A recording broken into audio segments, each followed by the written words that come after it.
misy olona voalina amin'ny telefona dia verina fa efa nanotsaka vary izy nefa rano fotsiny nataoneo zay evana tsy mety mambotsaka le vary nefa avy eo am'izay hitra le rano tsisy vary na dia vola na votsym-bary nay ara dia tsy ao satria voarediredy ny telefona ka tsy telefona anatsy a fa le dianono miditra ao anaty telefona miteraka akamonona ho an'olona rehetra tsy mahavita zavatra. Raha mpanaraka ny live eto Belobaka misy ny paroasy Masindahy Joseph Andray no hitondrany ny fandarana anareo arao ny tantarany sy ny mombamomba anazy nanomboka tany amin'ny taona maromaro ny sy ny tany tonga amin'izao fotoana izao koa raha ohatra amin'ny farany azy andao azy.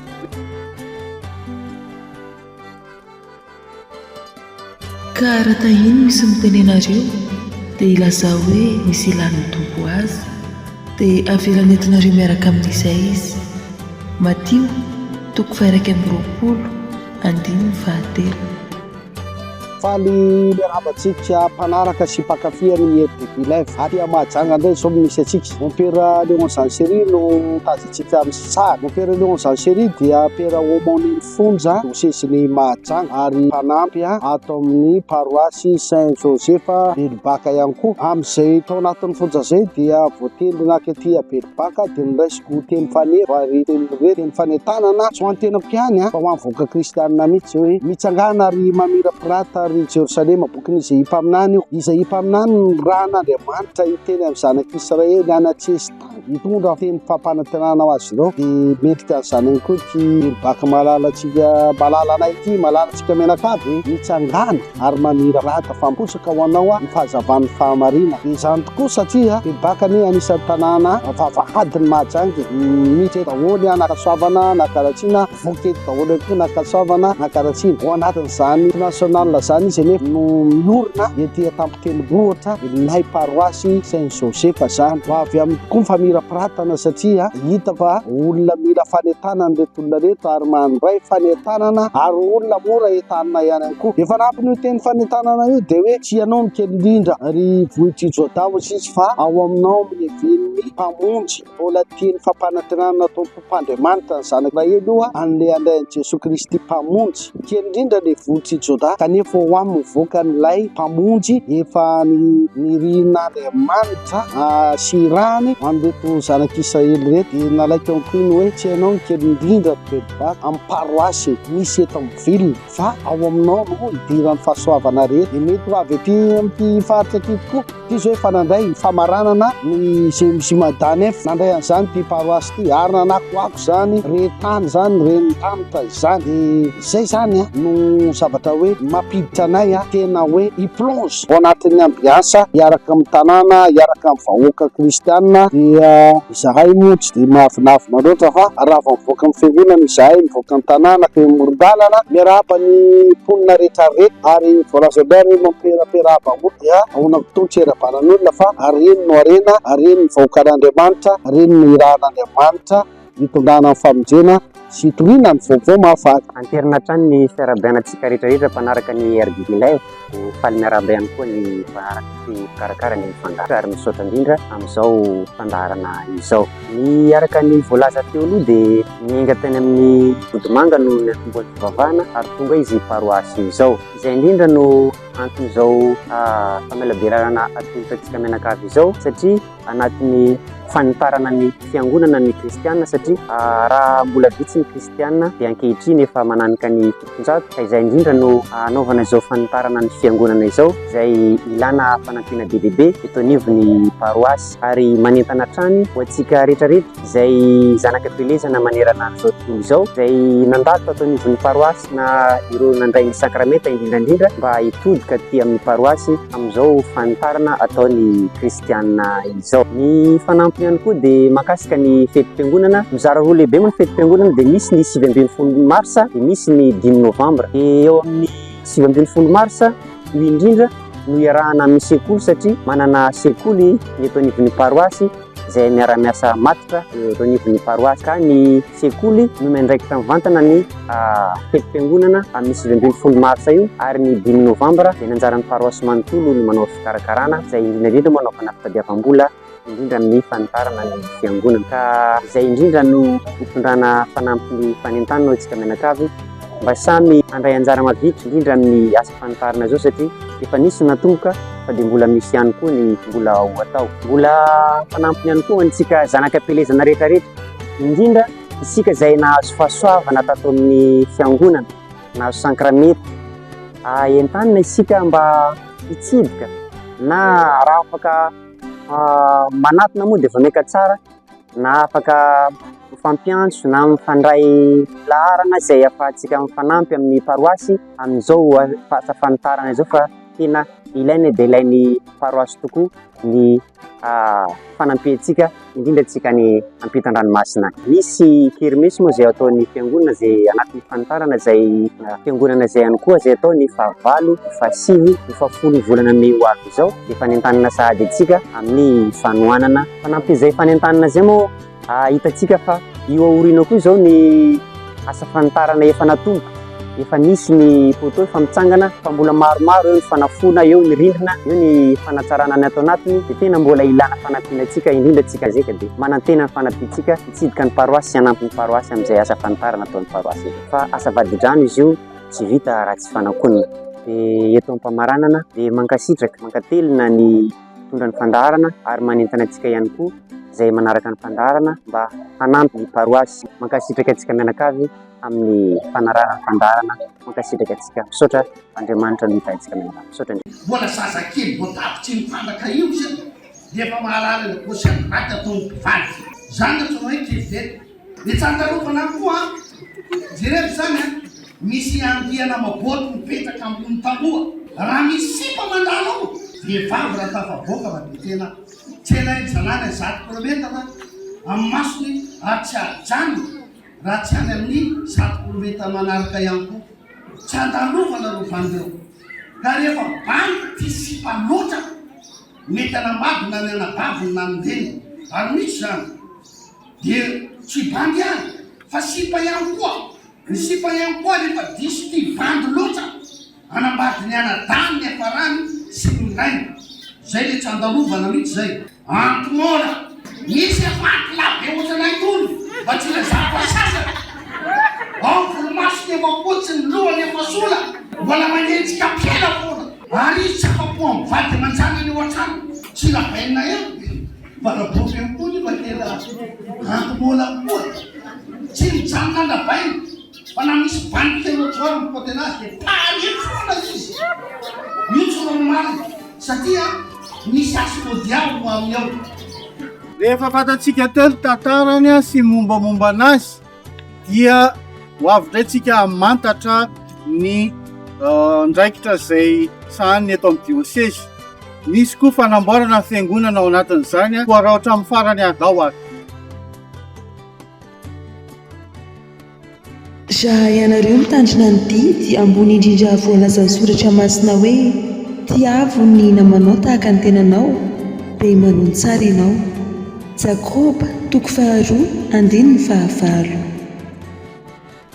ny vavaka zany efa nisy vavaka maro teto satria misy ekôla manodidina azy fa nisy fotoana salana torotoro zay zany somary niala kely tao anatin'le fiangonana fa misy fahasoavana le fiangonana dia filoatena saltevina dia amin'izao fotoana zao niverina ny fiangonana mila mesa andavanandro sy ny alady ary ny alifety dia raha fahatsapako sy ny fahitako anazy tao anatin'ny roa taona anatokavako mitombo isy ilay vahoaka an'Andriamanitra zany dia zay moa rehefa manao batemy dia teny manentana mipetraka ny koa hoe zanakalika ihany tsy ataonay batemy zany hoe raha mbola zanaka kristianina katolika ka mbola mba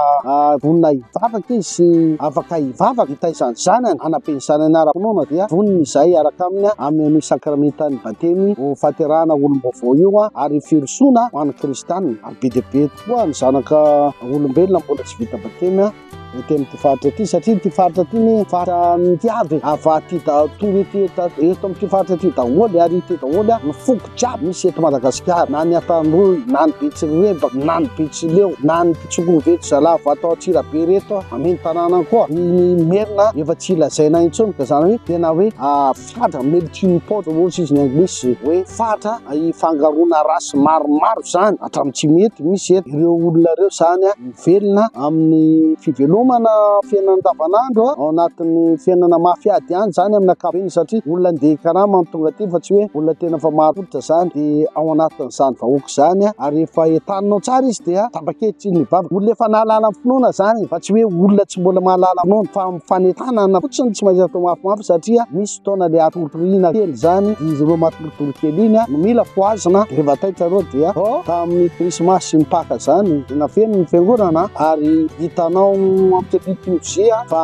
tsy latsa-danja ny liturgia ataona katedrala ny liturgia sy ankalazaina aty amin'ny Belbaka aty na dia kely ary izy sotra topaly miarahaba manaraka ny RDB lay fiangonana Belbaka izay niorina tamin'ny taona 8 ny fiangonana eto a Belbaka dia zanam-piangonana avy eo Antanimalandy izay notarian'ny mon père Daniel de Goupil rehefa nihitatra ny tanànany Majanga dia tany Antanimalandy no nivavaka taloha fa rehefa nihitatra ny tanàna dia aketo a Belbaka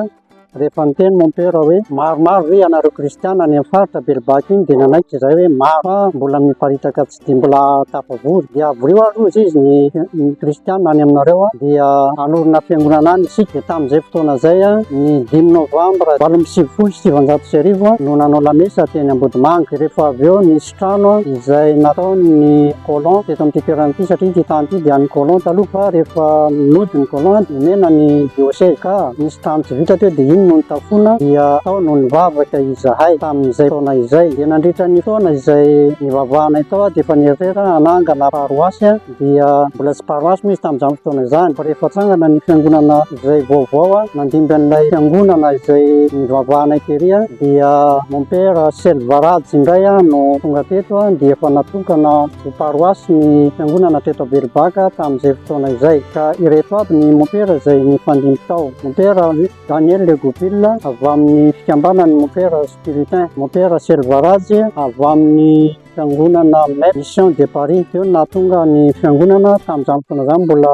Joseph Ignace Randrenasolo no monseigneur teto amin'ny tanànany Majanga ka manomboka paroasy zany ny fiangonana teo rehefa noraisy ny mon père Selvarady tamin'ny taona 4 tanoany ka amin'izao fotoana izao dia efa miezaka ny fiangonana dia rehefa miamaro ny kristianina dia manitatra indray izahay amin'izao fotoana izao reheto avy ny katesista izay mifandimby tato izany no voalohany tato rehefa voatona anarany hoe Ranay John Thomas nanampy anay na Zanadrakoto Herjon Herzo tany nanampy anay tateorina Rakotondray Beo Odon ny mon père Selvarady dia Rabenarso Alexandre izay miasa teto ihany koa dia fa izy no nanitatra ny école teto amin'ity toerana ity dia ny manaraka an'izay Ranay Vincent Jean Baptiste mon père nifandimby teto zany ny manaraka an'izay Ralay Vao Victor ny manaraka an'izay Père Tilay Mahatsara Joacin ny manaraka an'izay Razafy Mandimby Joseph ny manaraka an'izay Ranay Voaromanana Gilbert miaraka amin'ny mon père Léon Jean Séry dia ny président izay nifandimby teto ihany koa Ramiaramanana Théogène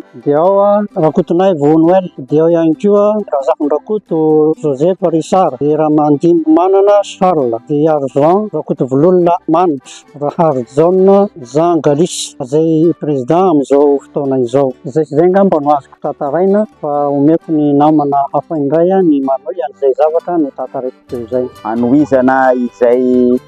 fanazavana nataon'ny katesista zoky teo aloha izay dia tao anatin'ny fito taona izay nanaovana fitaoam-pivavahana teo Ambodimanga dia nijoro ny trano afaka ny vavahana tao anatin'izay nefa dia mbola tsy azo lazaina hoe maro ny kristianina fa mbola tao anatin'ny fahavitsina tanteraka nefa tsy nankivy izay rehetra nijoro zany fa niroso hatrany dia tanteraka saoma tsara ny fiangonana izay naorina ny mopera ny fandimby moa efa nilazainy teo fa nisy 5 hatramin'izay ka hatramin'izao zany ny mopera ny fandimby eto amin'ity paroasy Belbaka ity ao anatin'izay 7 taona teny Ambodimanga izay no namolapolana ireo komity hitatana ny paroasy voalohany nisy hatrany moa ny komity nity hatrany am-boalohany ka hatramin'izao atsika miteny izao. Ary amin'izao atsika miteny izao ny paroasy dia manana zanam-piangonana miisa 3 izy ireo Masindabe ao Bealoy, Masinda Benoit, Apary Mahitsy Masinda Christophe, ary Atsavoaka Masinda Jean Baptiste. Manana quartier miisa 9 ihany koa mandrafitra io paroasy io, dia quartier ny Masimbavy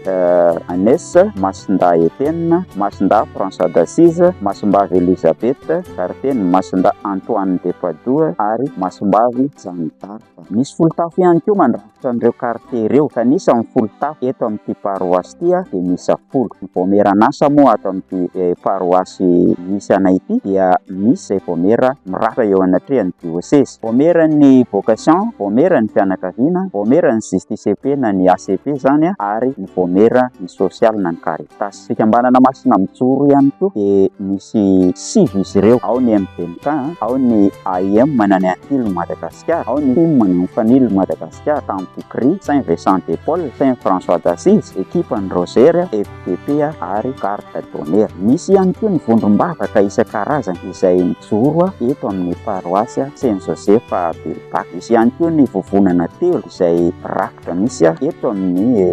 diocèse, dia ny vovonan'ny olon-dehibe, vovonan'ny tanora ary vovonan'ny ankizy. Ny isan'ny vavaka moa amin'ny ankapobeny dia eo amin'ny dimanjato eo isaky ny alahady tonga mamonjy ny lamesa. Lamesa moa dia misy isan'andro miditra amin'ny 9 maraina, ny alahady kosa dia amin'ny 9 sasany. Lamesa ray ihany mbola misy loatra amin'izao ny manaraka azy dia atao any amin'ny zanam-piangonana. Raha ny isan'ny tena kristianina mipetraka eto amin'ity faritra ity dia anoany amin'ny 900 mahery anoany, fa eo amin'ny 500 eo ny salapafian'ny olona tonga mamonjy ny lamesa. Ny toerana misy an'ity faritra misy anay ity moa dia tsy lavitra ny renivohitra Mahajanga. Raha avy any Mahajangaville ianao zany dia izy no mampisaraka amin'ny Mahajangaville sy Mahajanga faharoa. Izy zany ny tanàna farany amin'ny Mahajanga renivohitra. Amin'ny firenena fahaefatra indray dia eo amin'ny 200 metatra miala amin'ny lalam-pirenena fahaefatra misy azy mitsofoka makaty amin'ny ankavian-dalana, lavitra misy an'ny paroasy Masinda Josefa. Dia izay ny zavatra azoko ifampizarana amintsika amin'izao dia mbola mamerina ny fankasitrahana antsika rehetra fanaraka ny RTP Live ary manome fankasitrahana ihany koa ho antsika rehetra miarakara.